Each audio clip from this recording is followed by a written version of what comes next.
but I will bring up, I'll make this bigger if I can. Here we go.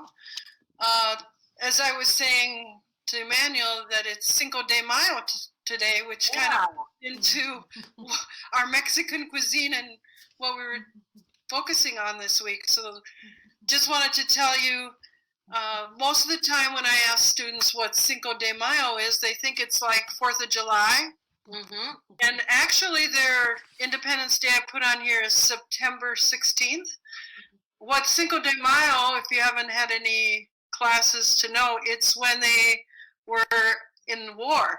It's a victory over France, and it was back in 1862. So just a little history of knowing what Cinco de Mayo is, because it's you hear it all over the news and in the grocery stores this week. It's all the supplies you can get for Cinco de Mayo meal tonight. So, so then this week, your choices for lab are doing something in Tex-Mex or Mexican. So Tex-Mex cuisine is focusing on meat. I said nachos, tacos, chili. Fajitas is what we usually made in class. I've given you that recipe. It doesn't mean you have to make it, but it's one of your choices. And then the Mexican cuisine, usually we've done enchiladas, but you could do a variety of things. You know, it could be as simple as tacos. You could do some tortillas. You could do burritos. Mexican cuisine focuses on corn. That's why you hear tortillas, corn tortillas. And then, of course, lots of different veggies, jalapenos and different peppers and chili peppers. And in both Tex-Mex and Mexican cuisine, which is kind of interesting, is that they focus on some different spices, but both of them will use cumin, which if you've never used it, it's a little, I'm not a big fan of cumin. It has a little bit different flavor to it. You'll notice down here in Mexican cuisine, it says cumin, cinnamon, and cloves. Cheese and eggs round out the diet. Seafood is common in Mexican dishes. So when you go to a Mexican restaurant, what do you guys like to, I'm going to come back here. What do you guys like to order?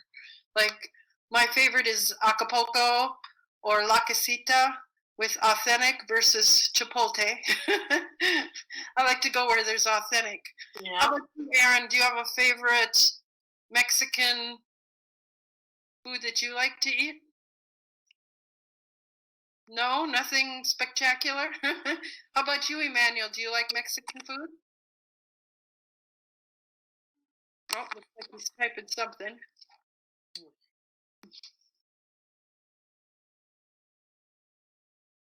Oh, you don't really eat Mexican? Okay. For me, I have to be in the mood for Mexican food. It's not something that I would probably rush to eat tonight. I have to be kind of in the mood. Once in a while I'll make tacos.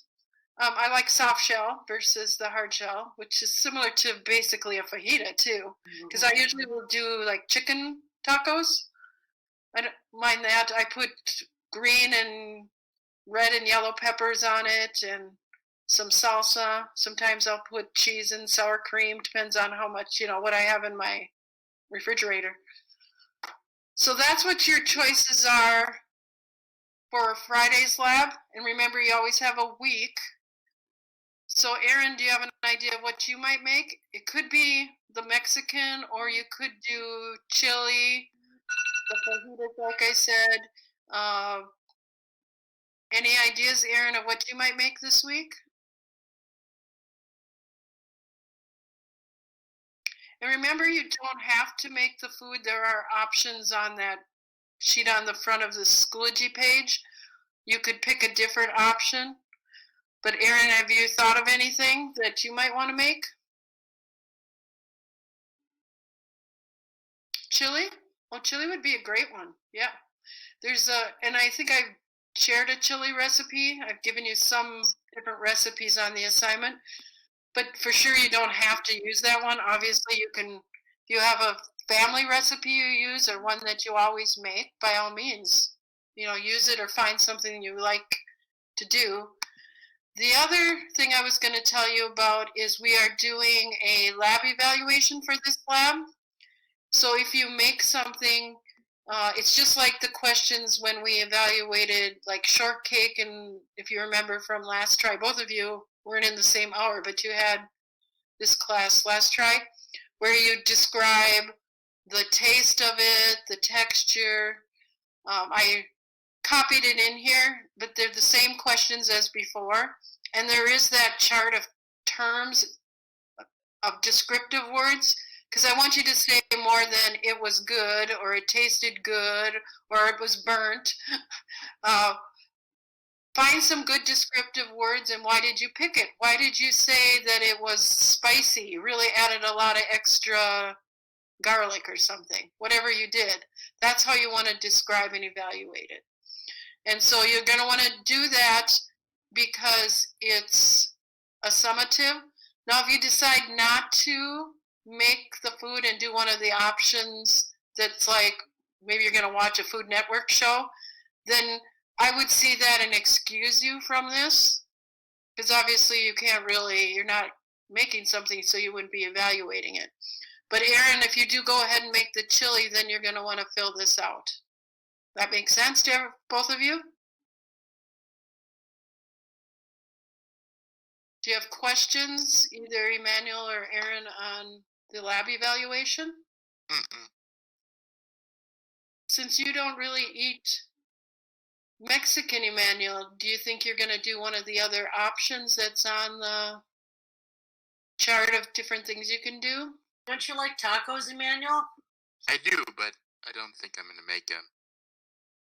Well, sometimes it's hard if you, depends on what your household has for ingredients. Yeah, just a little hamburger, lettuce, tomatoes, and So you could do a taco salad.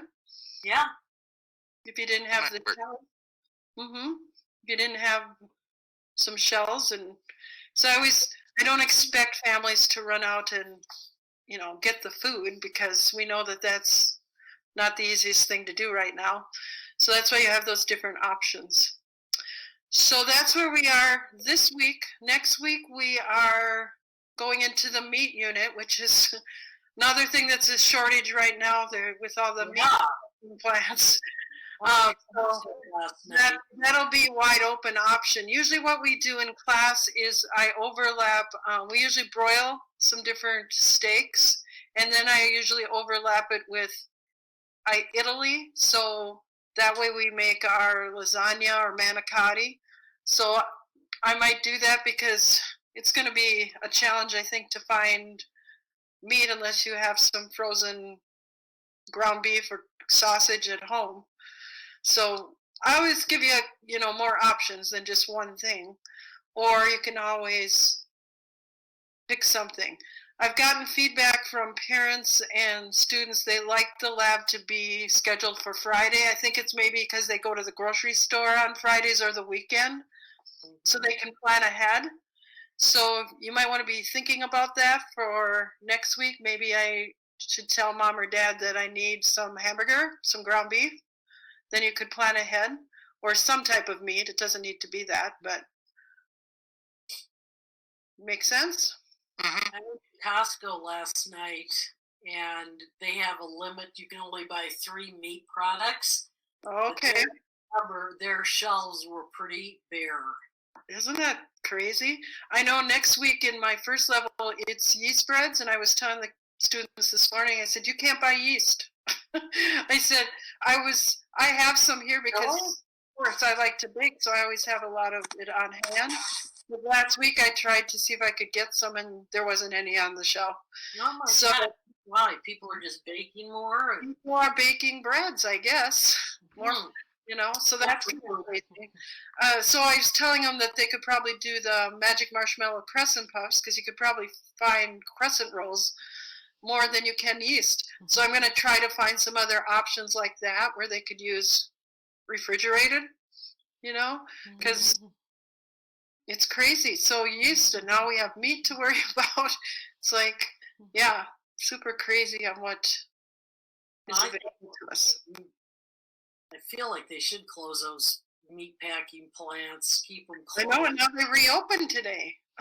So, I don't know. I don't know either. It just doesn't seem right for the people that work there or I know. handling the food and such, even though they're saying you can't really get it that way. I don't know. Mhm. Yeah, Odd. I don't know. It's tough. Okay, so that's what I have. Erin, did you have any specific questions, comments before we head out? I'm getting reminders because I have a meeting at 3. Oh, okay.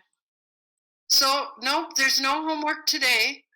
And tomorrow is reading the Mexican reading. And then glad you brought that up because on my other computer, I brought up the screen for the assignment that's for Thursday where you're making a slide. It could be just on a piece of paper, but you could do it on Keynote or Notability. It's called, let's bring it up here. I had it up. The Mexican slide/poster. And you're supposed to pick one meal, whether it's breakfast, la comida, the lunch meal, or cena, the supper or snack, and then find 4 pictures of food that would be at that meal. So what did they, for instance, eat at breakfast? What kind of egg dishes? So at least 4 foods that they eat at the meal. Then describe what those pictures are. So don't just give me pictures because then I won't know what I'm looking at. So describe them. And then the third thing is which meal, traditional foods, table setting, or manners. So on the rubric it says share which meal it is, what time it's traditionally eaten, and some of that is in the Mexican notes, or excuse me, the Mexican reading, or you could probably, good old Google, find answers. And then if there's any specific table settings or manners they use at meals, like for instance, when we were doing French, they put their silverware upside down. Their forks are upside down on where we always place ours upright on a table setting. So is there something in the Mexican cuisine that's different? That would be what that question is asking. And then the fourth question is just overall, is it easy to follow, understand, neatness? So each of those are worth 4 points. 4 or more pictures of the food, describing each of the food, and then any traditions of meals, table settings, or manners. Like for instance, when we sit down, we put a napkin on our lap. Do they do something? Do they use napkins? You know, there's lots of different customs in different cultures. And look in the reading, you might be able to find some of those answers. Okay. And then Friday is the lab. So no homework today, so you're good. Any other questions? Is this the time you usually have your calls? Oh, for people to communicate with me? Right. I do 8 o'clock in the morning, so early. Okay. Yep. I have okay, Erin, thanks for showing up. Have a good day. Have a good week. I have an IEP meeting at 3. So that's what the ding was for. Most of those are scheduled 3:30 or 8:30 in the morning. So I don't know why I missed out on so many. I need to go in and plug them all back into my calendar. I've got all the other ones still showing up, but this one apparently okay, dropped this one is this one's usually 2:30. This one is 2:30. Yep. Okay, and that is on Tuesdays. Mondays or Tuesdays. I like to do them at the beginning of the week so I can kind of share with the kids